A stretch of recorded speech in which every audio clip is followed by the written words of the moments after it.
Hey, it's your favorite author, Lisa Walker McCrae. Welcome back, hearers and listeners, to another tantalizing story time from the pages of my novel, A Peculiar Kind of Love. Remember, you guys, this video is for entertainment purposes only. First of all, y'all know what it is. Big praise to the Most High Yah, and much love to those that are still showing up, chiming in, lending me your listening ears for these story times. Much love from this way. With that being said, let's put this thing in motion and get those imaginations to soaring. Y'all about ready to turn some pages? Cool beans. Winston, set the stage. Okay, quick recap, you guys, so we could get those imaginations primed and pumped. In our last reading, we were invited to a birthday party, Drew's birthday party, and everyone was having a funky good time. Drew met Marcus's parents for the first time. Of course, she was pleased, and so were they. The Tidwells absolutely loved Drew. On an even happier note, Marcus flew Randy in. Of course, Drew was overjoyed to see her favorite bartender, and so was Randy. On an interesting note, Dean made good on her invite, showing up, stealing Jay's heart from what we can see. And now everyone was stepping in the name of love. After that, the electric slide was a hot commodity, along with other line dances. Drew and Marcus almost spent half an hour on the dance floor trying to keep up. And now it was time for some rest. They made their way back to the bar. En route, Drew noticed Jay and Dean in conversation on the dance floor. Was this a match? She asked self. Is it? Anyways, after taking a seat at the bar, Drew grabbed the ginger ale Randy had waiting for her. It was just what she needed to cool down. Between time, Drew, Marcus, and Randy shared in conversation and laughter amongst themselves. The topic of conversation was Drew's college years and her move back to Texas. She was loving the opportunity to share with Marcus the years he'd missed and Randy the months. The trio indulged in conversation before being summoned by Ma Tate, asking everyone for their attention. Drew wondered what she had going on, growing anxious with every second. Marcus stood to his feet. "Come with me," he asked, extending his hand. "Okay," Drew chuckled, taking his hand, allowing him to lead her to the middle of the floor. Drew looked around at all the guests who waited with anticipation with her. What had Marcus done, she asked self, standing in the middle of the floor, almost embarrassed. Ma Tate handed Marcus the microphone, then gently placed a kiss upon Drew's forehead. Drew knew whatever Marcus was about to present, Ma Tate had a hand in it. Soft echoes of Luther Vandross played. The guests were quiet. Marcus placed a kiss on Drew's cheek. A wave of oohs and ahs echoed through the crowd. Drew blushed. Marcus then looked over at Jay, cueing him to drop an 85-inch projector which ejected from the ceiling. The suspense was killing Drew. What had Marcus and Ma Tate done so great it took an 85-inch screen to present? Here and now, one of Drew's favorite songs rang out. Marcus looked down at her, then at the crowd. "Our Love," he presented. Shortly after, a video began to play. Photos of Drew and Marcus's youth, years of adolescence into adulthood, presented themselves. The crowd was full of oohs and ahs considering the photos of their youth. Riding bikes in the neighborhood, pee-wee football games, birthdays at the park, and school plays. Now they weren't so passive with the awkward years of their adolescence. Laughter rang out when photos of the couple in junior high, sporting 80 trends and hairdos flashed. Now their high school years into adulthood captivated the crowd. The couple's transformation from babies to mature adults was amazing. Marcus and Drew grew into two beautiful souls inside and out. The photos also told a story not too many were familiar with, the story of a love that had been taking place right before their eyes for years. "Oh my goodness, Marcus," Drew uttered when seeing his proposal playing out on the big screen. Drew was no longer worried about her makeup, honey. She let those tears of happiness flow freely. Even some of the guests were in tears. They were honored to share Drew and Marcus's love. The video came to an end. Applause rang out through the center. Drew blushed. This wasn't the way she planned to tell everyone about the engagement, but what better way than at this moment? Drew gave the crowd a grateful smile. Then she blessed Marcus with a grateful kiss. He'd made her one happy woman. "Let's Get Married" by Jagged Edge was now playing overhead. Marcus took Drew's hand. He twirled her, then pulled her close. Cuffing her tight, Marcus looked into Drew's eyes. Drew indulged in the moment. It was what she dreamed about her whole life, being loved by a man with no limits. Marcus had proven he was just the man to do that. The couple purposely got lost in the moment, displaying a love which no one could deny, a love approved by those who loved them in return. The song ended. The crowd applauded. Then everyone rushed in to give their congratulations. Meanwhile, unaware she was about to be graced by his presence, Drew's father, Carl, sat outside in his car debating whether to go in or not. Now, Carl understood that Drew was still considering having a relationship with him, which made him hesitant, but it would be now or never for him. Opening the glove compartment, Carl pulled out the gift from months before. The gift he was going to give Drew at their first meeting, yeah, that one. He smiled. This would be the first gift he ever presented to Drew, and he hoped she'd cherish it. Carl sat there a moment longer, watching the guests as they went in and out of the building. He could tell by the smiles and laughter everyone was having a good time. And who was he to interrupt that? He needed some encouragement. Carl let down the sun visor. "You've climbed the mountain, tackled the hill. Now this is just a speed bump. You can glide across that. Man up, soldier." Carl had to get some motivation from somewhere, even if it meant coming from himself. Meanwhile, Drew was now outside on the deck getting some air. Looking over the countryside, she couldn't be more happier, basking in the love everyone showed. The night had been perfect. There was nothing that could ruin it for her. "What a beautiful young lady you are," a thunderous voice complimented standing behind Drew. Turning to identify the unfamiliar voice, Drew was shocked to see Carl standing there. "What are you doing here?" she asked. Sweat creeped down Carl's neck. He just knew Drew would make a mockery of him in front of her friends and family. "Marcus thought it would be a good idea if I came by," Carl explained nervously. Drew knew Marcus's heart was always in the right place, so she couldn't bring herself to be upset with him. Besides, Drew felt it was time to at least try and build a relationship with her father. She didn't say a word. Drew instead walked over to Carl and gave him a hug. Unsure how to handle her sudden affection, Carl swallowed his fear and doubt, wrapped his arms around Drew and indulged in the warmth of her love. Carl pulled Drew closer and held her tighter. If he could bottle this moment up, he would. He indulged in the embrace before detaching himself. He presented the black box. "Wow, Carl, you really didn't have to." Drew gave him a grateful smile at the same time opening the box.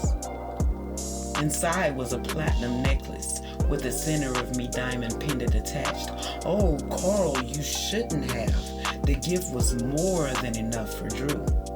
"It's the least I could do." Carl handed Drew a grateful smile in return. His heart was pleased that Drew liked and accepted the gift. He then told Drew how happy he was for her and Marcus. Humble and meek, the father and daughter opened themselves up for a civil conversation, and what an experience it was for them both. Meanwhile, Jay was searching the center for Drew. She was nowhere to be found. He was unaware that she had stepped outside to go get some air. He was searching everywhere for her. He done searched the kitchen, the bathroom, the office, and the dressing rooms, calling her name out. She was nowhere to be found. Where the hell is she? Jay asked himself. Noticing a couple coming in from the deck, he automatically knew that's where Drew was. So he continued his mission, and that's where he found Drew, out there talking to some older gentleman. Now, Jay stood back for a moment because he didn't want to be rude. But after that moment, he started waving his hands trying to get Drew's attention. Marcus needed her in the inside. Anyway, Jay was waving his hands, just waving his hand, when suddenly he got Drew's attention and the stranger's attention. Both of them looking at him, holding puzzling and questionable glares. "Jay, what are you doing?" Drew asked. Slowly lowering his arms, Jay stupidly explained, Marcus needs you in the inside." Drew shook her head. "You know you could have just said excuse me, right?" She chuckled. Drew then introduced Carl as her father. Jay raised a brow. "What's up, Sarge?" Drew looked at them both. "Wait a minute, y'all know each other?" Jay looked at Drew. "Wait a minute, you mean to tell me the mysterious dad is Sarge?" "What's up, young blood?" Carl greeted. He was just as shocked to see Jay. "Baby, it's a small world, right?" Anyway, Jay explained the connection at the same time, making sure Drew returned to the party. Once inside, Drew saw Marcus standing in the middle of the floor. All she could do was smile and praise Yah for the favor he'd shown her. But if Marcus was trying to get her on that bull, he could find something else to do. Meanwhile, the party went on, and so did the days. As a matter of fact, it had been weeks, and Drew was still on cloud 9. As she prepared lunch, a smile painted Drew's face, thinking about the love shown, the laughter shared, and the connection made. Humming a peaceful melody, adding more seasoning blend to the hamburger helper, Drew paused when catching Gabe taking steps from the corner of her eye. "Oh my God," she said to self, not wanting to startle the baby. But before Drew knew it, she was screaming out, especially seeing Gabe take more steps towards the end table, which held Chantel's picture. Drew found this to be ironic. "Jay, come see," she yelled out. Jay hurried from the bedroom, scared something was wrong. "Look, Jay, he's walking. Gabe is walking." Drew encouraged the baby to keep going. With his hands out, Jay also encouraged, "Come on, baby, walk to daddy, walk to daddy." The determined baby took 3 steps towards his father before falling into his arms, displaying 6 teeth with excitement. Jay picked Gabe up. A round of yays rang out as the trio celebrated. Drew hurried to the nursery, only to return with Gabe's baby book. There wasn't a milestone she hadn't written down. The pair then devoted about a half an hour with Gabe, trying to teach him the techniques of walking. The baby became fussy after so long. Drew could see Gabe was tired and ready for a nap, and if she didn't rescue him soon, Jay would keep pushing. She took Gabe from his arms. "Come on, baby boy, 'cause daddy doesn't know when to quit." Gabe fussed back, rubbing his eyes. "Y'all suck." Jay took a seat at one of the counter stools. He really wanted to work with Gabe some more. He was excited about this progress. He'd been waiting for the day Gabe followed behind him in his boots tending the ranch. Jay smiled at the thought. After putting Gabe down, Drew returned with the mission to finish making lunch, but Jay had taken over. "Oh, thank you, love. You're my hero." Drew was pleased that Jay made it his business to finish lunch. Drew studied her friend. He was strangely quiet for a man whose son had just taken his first steps. Jay poked at the hamburger helper. He could feel Drew questioning him. I miss you, Drew. I'm gonna miss this, he voiced. Puzzled, Drew asked, what are you gonna miss? What do you mean you miss me? I'm right here every day. Drew took the fork from Jay's hand. He took a seat at the counter, explaining it felt like she wasn't around as much and didn't have a lot of time for him and Gabe since the engagement. Jay paused. Then he spoke. It seemed like Gabe been spending more time with Rain than he's been spending with you. Drew set the fork down and covered the pot. She thought about Jay's complaint. He was absolutely correct. Between Marcus, work, planning a wedding, and getting to know her father, Drew hadn't been spending as much time with Jay and Gabe as she usually did. I'm sorry, Jay. You're absolutely right. I've been so busy with my own life, I haven't been around you guys as much. Jay shook his head, feeling the guilt of his selfishness. He apologized. I'm sorry, Drew, for getting caught up in myself. I guess I'm so used to having you around, having you to myself, and sharing you with the world now is crazy. Jay gave Drew a half grin. I guess I never thought about you having a life outside of me and Gabe. It sounds like to me somebody has gotten a little spoiled. Anyway, Drew examined her friend. Are you crying? She asked. Jay was trying to hold on to the man inside. He was crying. Drew hurried to turn the stove off, then ran over to Jay to comfort her friend. Wow, this is really bothering you, she stated. Yeah. Jay cleared his throat, making way for the tears that he just swallowed. I'm good, Jay tried to convince himself and Drew. But she could tell by the way Jay said, I'm good, he was clearly not good. Laying a gentle hand on his shoulder, Drew assured she'd be right there every day. She went on to say it wasn't like she was moving across the world, she'd just be 10 minutes away. Drew lifted Jay's chin, revealing tear-stained eyes. Why is this upsetting you so much, she asked. Jay told Drew he'd think he loved her more than he should. Drew was puzzled, admitting she didn't understand. Jay exhaled, then spoke. Drew, I know I told you to start living and allow Marcus to love you, be all happy and stuff. But that's when I thought me and Chantel had forever. Then she passed, you stepped right in and kept things going. Drew listened. Jay continued. Who's going to keep things going around here, Drew? I mean, I can't do this alone. And that moment it dawned on Drew.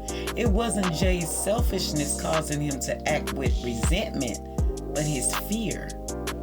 Are you scared, Jay? Drew asked. I'm a little concerned.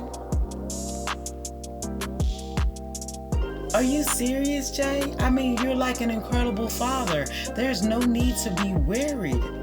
Drew confirmed. Well, what am I supposed to do? Like, you're not going to be here. Drew explained to Jay that she would be right there, that she was going nowhere. And nothing could change that because Gabe was the one that taught her how to be a mother. To her, Gabe was her firstborn son. Drew gave Jay a gentle smile, caressing his face. Everything I am to you, I am to Gabe, and I'll never leave you guys. Now, I may have to change my address, but I will never leave you guys. I promise. Drew gave Jay a hug. She could tell by the sigh he let out that Jay was well content. Oh. Look at there. Jay was just a little bit scared. He didn't think he could do it on his own. Well, there's a lot of single fathers out there doing it on their own. And if you're a single father and you're doing it on your own, I want to applaud you. Give you your flowers at this time. Keep going. Keep making waves. Anyway, you guys, that's our story time for now. And it seems like all is well with our friends. Things couldn't be any better. We surely appreciate this moment of peace. Question is, how long will this moment of peace last before another test comes their way? Because we all know this village is known for its tests and how they pass them. We shall see. In the meantime, between time, register this. Many can't see the forest because of the trees. In the same sense, many can't see their blessings because of the trials. Y'all bless this reading and yourselves. Smooches.